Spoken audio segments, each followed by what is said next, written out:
Mais je sais que si j'étais restée là-bas, j'étais pas contente au fond de moi. Si j'aimais pas ce que je faisais. On a tendance à nous dire que le collège, c'est notre seule option pour réussir dans la vie à cet âge-là. Quand j'ai raté ma première année, c'était une sorte de fatalité. C'était une sorte de... On ne peut pas sortir du caste social où on est.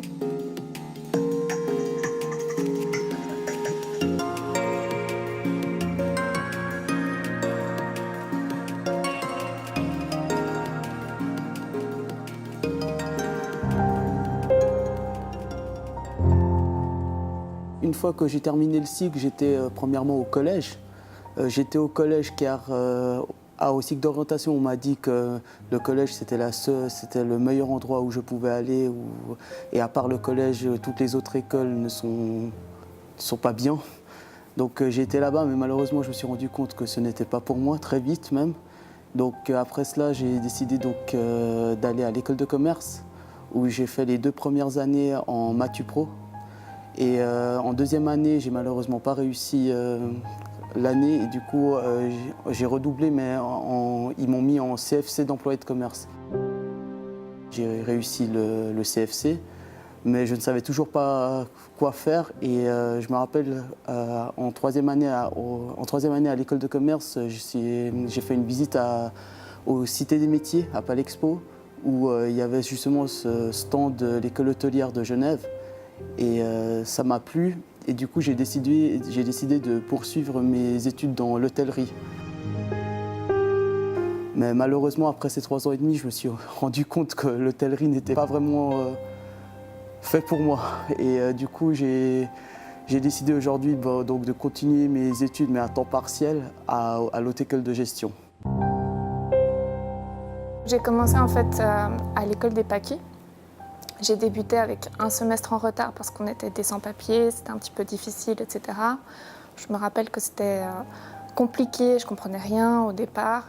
Et puis, une fois qu'on a régularisé notre situation, j'ai continué en fait à l'école de Châtelaine.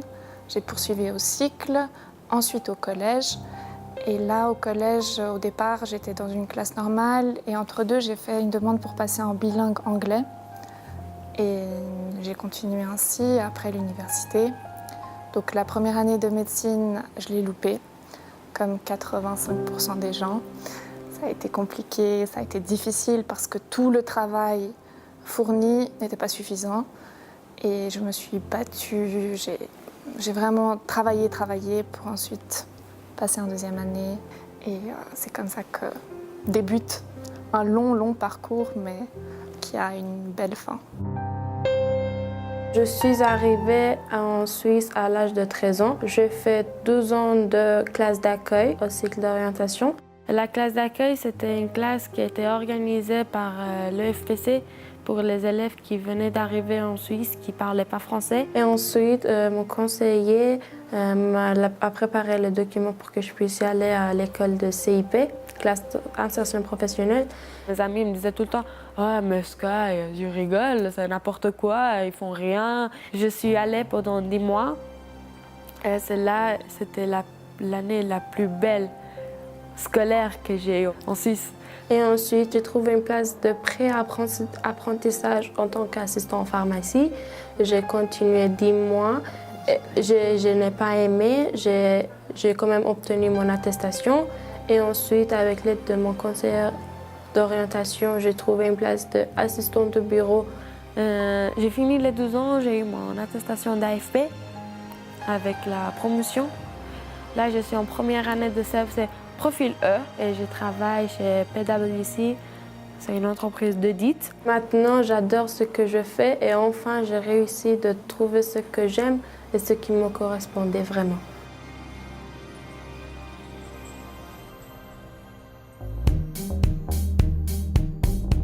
Quand on est jeune, on se pose beaucoup de questions. Et le fait d'avoir un adulte qui comprend le système, parce que les parents, ils viennent d'ailleurs, ou bien souvent, on ne sait pas tout. Donc je pense que c'est un moment clé pour me rassurer dans mes démarches et vraiment aussi m'expliquer quelle peut être la voie qui sera la plus facile pour moi par la suite. Donc pour moi, c'était super important d'avoir quelqu'un qui est à l'écoute, qui m'explique que à moi de manière personnelle, personnalisée, à ce moment-là, pendant mon adolescence. Et plus on explore et plus on a de cartes en main, c'est plus facile de pouvoir décider un peu pour la suite. Le système en Suisse, peut-être que c'est compliqué, mais il y a des gens qui sont là pour nous expliquer. Il y a des conseillers, il y a le FPC qui est juste là. On peut y aller prendre rendez-vous.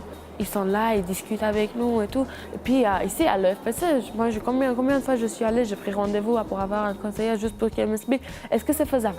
Justement, si je ne suis pas allée, je ne savais pas que si j'avais fait le CFCB, je ne pouvais pas faire le MATU après. Heureusement que je suis allée.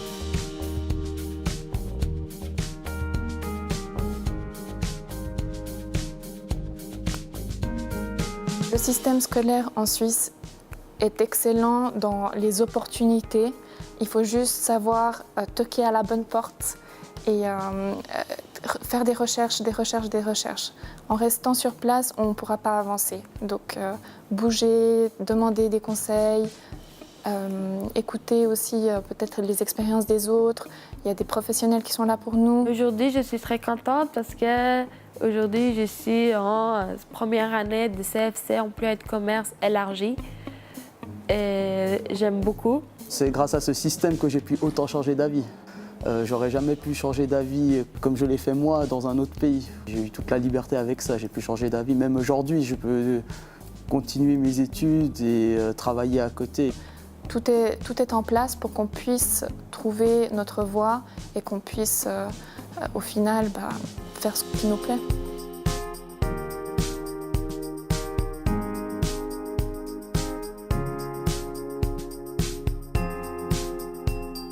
Mon but professionnel maintenant, c'est j'aimerais devenir avocate plus tard. Je vais justement faire mon CFC élargi. Grâce à ça, je pourrai continuer au MATU. Après, j'ai encore quelques années à rattraper. Après, je peux aller à l'Uni pour faire ça.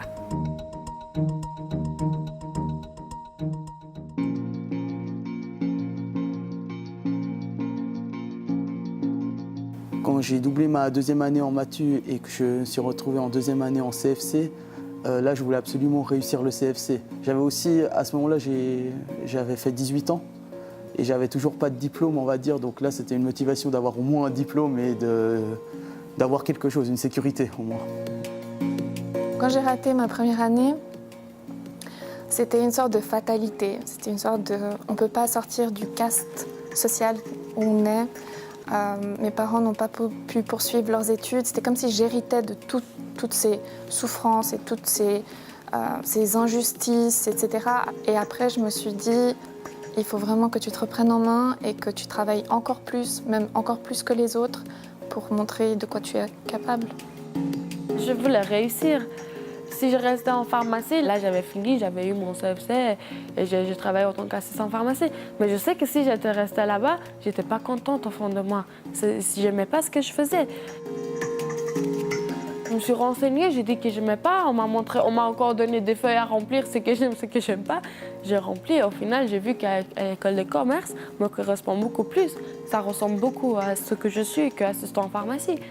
C'est bon, j'ai fait, on m'a donné permission, je l'ai fait, j'ai utilisé mon joker, on va dire ça comme ça, et puis voilà. Le système est là et ceux qui veulent saisir leur chance, ils ont toute la possibilité de le faire. Oui, c'est bien d'avoir un bon statut, oui, c'est bien qu'on est bien payé, mais si après, si on n'est pas heureuse, ce sera cool, mais pas plus que ça. Parce qu'au final, au fond de toi, tu sais que tu n'es pas heureuse. Changer de voie, c'est pas un échec. C'est de loin pas un échec. C'est juste se rendre compte qu'on n'est pas fait pour un certain domaine.